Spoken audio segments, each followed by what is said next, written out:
Hello everybody in Indonesia. I'm very happy to send you a short message. I know that Indonesia is not only a great country but also a great footballing country.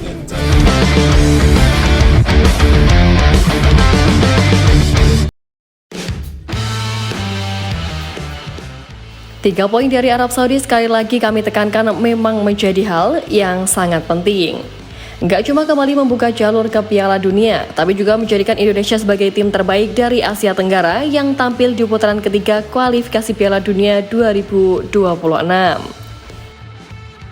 Ya, raihan 6 poin yang diperoleh tim Garuda pada akhirnya membuat Indonesia unggul atas Vietnam di putaran ketiga kualifikasi Piala Dunia 2022 lalu, dan Thailand di edisi kualifikasi Piala Dunia 2018.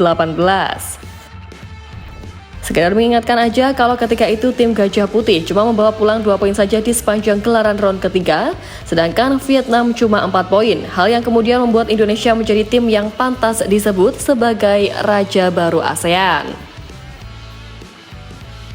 Nah, perjalanan tim Merah Putih untuk di titik ini tentu saja tidak terlepas dari racikan sang juru taktik Sintayong yang terus meramu skuadnya hingga menjadi seperti sekarang.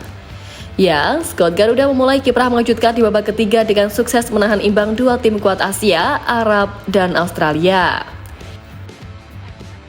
Tapi kemudian di laga berikutnya Indonesia justru dicurangi Bahrain di kandangnya. Hingga bak hancur di 2 laga sebelum ini, ketika harus kalah di Cina dan dilibas Jepang di kandang sendiri, yang lantas membuat kinerja Sintayong dipertanyakan, diragukan bahkan didesak untuk mundur dari kursi kepelatihan.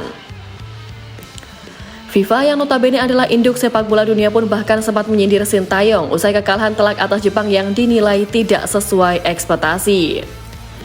Dalam artikelnya, padahal FIFA menyebut kalau pelatih asal Korea Selatan itu telah mendatangkan sejumlah pemain hebat termasuk para personel naturalisasi hingga abroad, yang mana seperti Martin Paz, Jade Itzes, Misil Gus, Eliano Reinders hingga Kevin Dijk di deretan pemain naturalisasi skuad Garuda.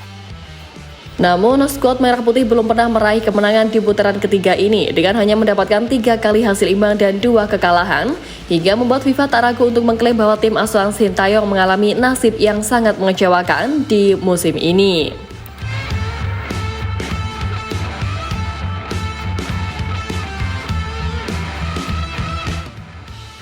Tapi sindiran ini tak serta-merta membuat Koshin ciut, di mana ia benar-benar mampu membuktikan bahwa kualitas tim asuhannya tak lagi pantas dipandang sebelah mata. Ya, akhirnya Sintayong berhasil membawa timnas Indonesia meraih kemenangan di laga kandang kala melawan Arab Saudi kemarin dengan skor 2-0. Tambahan 3 poin perdana ini pun mengantarkan timnas Indonesia berhak naik ke peringkat ketiga di klasemen sementara grup C dengan nilai 6 poin. Sementara Arab Saudi pun harus turun ke peringkat keempat dengan koleksi 6 poin, diikuti dengan Bahrain dan Cina di posisi kelima serta keenam dengan poin yang sama. Nah, pasti banyak publik bertanya-tanya, apa penyebab timnas Indonesia mendapatkan posisi yang lebih baik daripada Arab Saudi, Bahrain, dan Cina meski memiliki poin yang sama? Menariknya, hal ini tak lepas dari kebijakan AFC dan FIFA yang telah membuat regulasi kualifikasi Piala Dunia 2026 dalam penentuan klasemen. Ya, berkat FIFA dan AFC, penentuan peringkat di klasemen setiap grup ini ditentukan bukan karena head-to-head, namun dengan jumlah poin terbanyak yang diperoleh di semua pertandingan grup, selisih gol tertinggi di semua pertandingan grup, dan jumlah gol terbanyak yang dicetak di semua pertandingan grup. Dan dikarenakan jumlah poin antara timnas Indonesia, Arab Saudi, Bahrain, dan Cina sama, maka yang digunakan dalam penentuan klasemen ini adalah selisih gol. Berhubung skuad Garuda telah mencetak 6 gol alias gol memasukannya lebih banyak dari Arab Saudi, maka skuad Garuda lah yang dinilai lebih baik.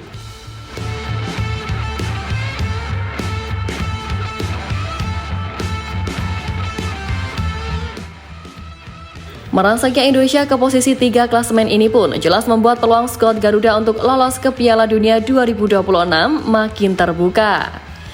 Sintayong juga menyebut bahwa kemenangan itu membuat para pemain timnas Indonesia makin termotivasi meraih hasil baik di pertandingan-pertandingan selanjutnya.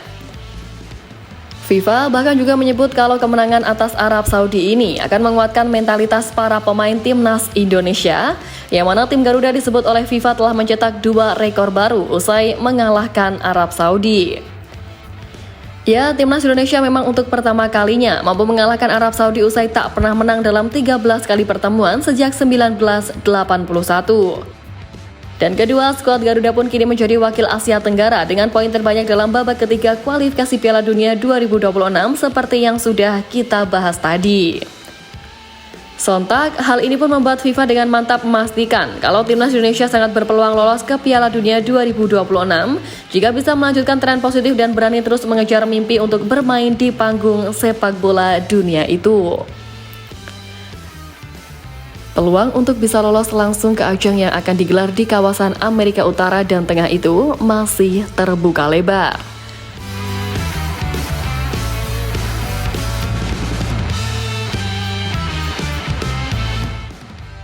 Selain keyakinan soal lolosnya Indonesia ke panggung dunia, permainan cemerlang yang ditunjukkan Marcelino hingga membawa timnas Indonesia menang atas Arab Saudi pun membuat FIFA memberikan julukan kepada pemain Oxford United itu. Marcelino mendapat sambutan meriah dari penonton yang memadati Stadion Utama Gelora Bung Karno. Sang wonderkid Indonesia sekali lagi berhasil menunjukkan potensinya. Julukan yang diberikan pada Marcang ini jelas tak terlepas dari performa ciamiknya kala mengotak-atik serangan buat menjebol gawang Arab Saudi. Ya, meski banyak pemain keturunan yang menghiasi skuad Garuda di laga kemarin, tapi FIFA justru memuji pemain bintang lokal yang sukses menjadi kunci kebangkitan tim merah putih. Tak sampai di situ, atmosfer supporter Garuda yang memadati SUGBK juga membuat FIFA terkagum-kagum hingga mengunggah foto koreografi fans Garuda pada unggahan Instagram resmi mereka pada Minggu 17 November kemarin. Koreografi berkelas tersebut merupakan kreasi dari 2 kelompok supporter timnas Indonesia, La Grande Indonesia dan Ultras Garuda.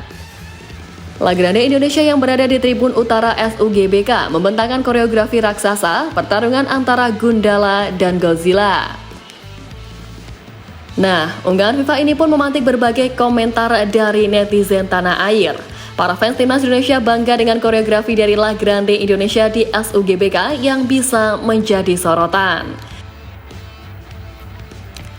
Ya, terlepas dari apapun, dengan jeda yang cukup panjang ini, semoga seluruh pemain benar-benar bisa meningkatkan performanya di level klub masing-masing.